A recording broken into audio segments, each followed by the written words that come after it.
اعوذ باللہ من الشیطان الرجیم بسم اللہ الرحمن الرحیم۔ آج میں آپ کو سورہ لاف کی بقیہ آیات کی تفسیر بیان کروں گی۔ ما اغنی عنہ مالہ وما کسب، نہیں کام میں آیا اس کو اس کا مال اور نہ وہ جو اس نے کمایا۔ کسبہ کے معنی ہے جو کچھ اس نے کمایا۔ اب اس کی مختلف معنی ہے۔ ایک تو اس سے مراد منافع تجارت بھی ہو سکتی ہے جو مال کے ذریعے حاصل ہوتی ہے، اور ایک اس سے مراد اولاد بھی ہو سکتی ہے، کیونکہ اولاد کو انسان کی کمائی کہا جاتا ہے۔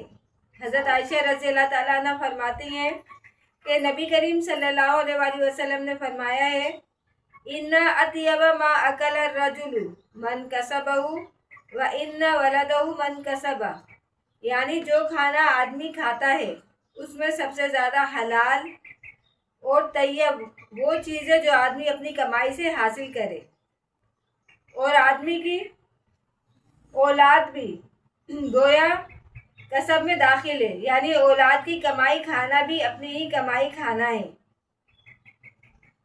ماں کسبہ کی تفسیر اولاد سے بھی کی ہے۔ ابو لہب کو اللہ تعالیٰ نے اولاد بھی بہت زیادہ دی تھی اور مال بھی بہت زیادہ دیا تھا، مگر اس کو انہی دونوں چیزوں پر بہت زیادہ فخر اور غرور تھا، اور یہی دونوں چیزیں اس کے ناشکری کی وجہ سے، اس کے فخر غرور کی وجہ سے اس کے کچھ کام میں نہیں آئی۔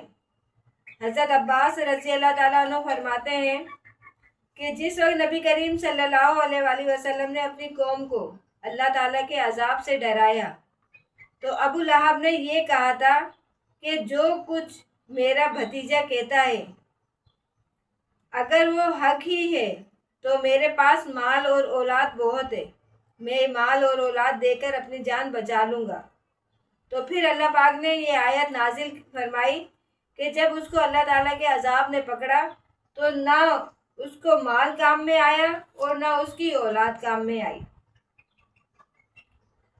سیصلی نارا ذات لہب، عنقریب گر پڑے گا آگ دیکھتی ہوئی میں، شعلوں والی میں، یعنی اس کا ترجمہ یہ ہے قیامت کے دن یا مرنے کے فوراً بعد شعلہ زن آگ میں ڈالا جائے گا۔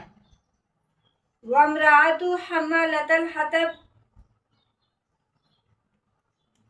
اور اس کی بیوی جو سر پر لیے پھرتی ہے ایندھن۔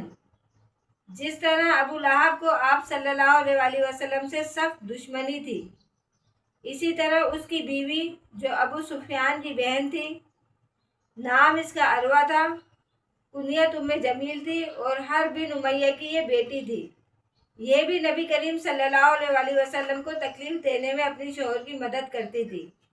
تو قرآن کریم کی اس آیت میں یہ بتایا جا رہا ہے کہ وہ اپنے شوہر کے ساتھ جہنم میں جائے گی، اور اس کے ساتھ اس کا یہ حال بھی بتا دیا کہ وہ حمالۃ الحطب ہے۔ اس کی معنی ہے سوختہ، یعنی سوکھی لکڑیاں لادنے والی، یعنی آگ لگانے والی۔ عرب میں چغل خوری کرنے والے کو حمالۃ الحطب کہا جاتا ہے۔ جس طرح کوئی سوکھی لکڑیاں جمع کر کے آگ لگاتا ہے اور اس میں آگ جلدی لگ جاتی ہے، اسی طرح سے چغل خوری کے ذریعے بھی خاندانوں میں آگ بھڑک جاتی ہے۔ یہ عورت نبی کریم صلی اللہ علیہ وآلہ وسلم اور صحابہ کرام کے درمیان چغل خوری کرتی تھی۔ حدیث میں چغل خوری ثواب کو ایسے کھا جاتی ہے جس طرح سے آگ لکڑی کو۔ یہ عورت جنگل سے خاردار لکڑیاں لاتی تھی اور آپ صلی اللہ علیہ وآلہ وسلم کے راستے میں بچھا دیتی تھی۔ جب آپ صلی اللہ علیہ وآلہ وسلم نماز پڑھنے جاتے تھے تو پھر نبی کریم صلی اللہ علیہ وآلہ وسلم کے پاؤں مبارک زخمی ہو جاتے تھے، تو اس کی اس حرکت کو قرآن کریم نے حمالۃ الحطب سے تعبیر فرمایا ہے۔ ویڈیو پسند آئے تو آپ اس کو سبسکرائب لائک ضرور کریں۔ جزاکم اللہ خیرا کثیرا۔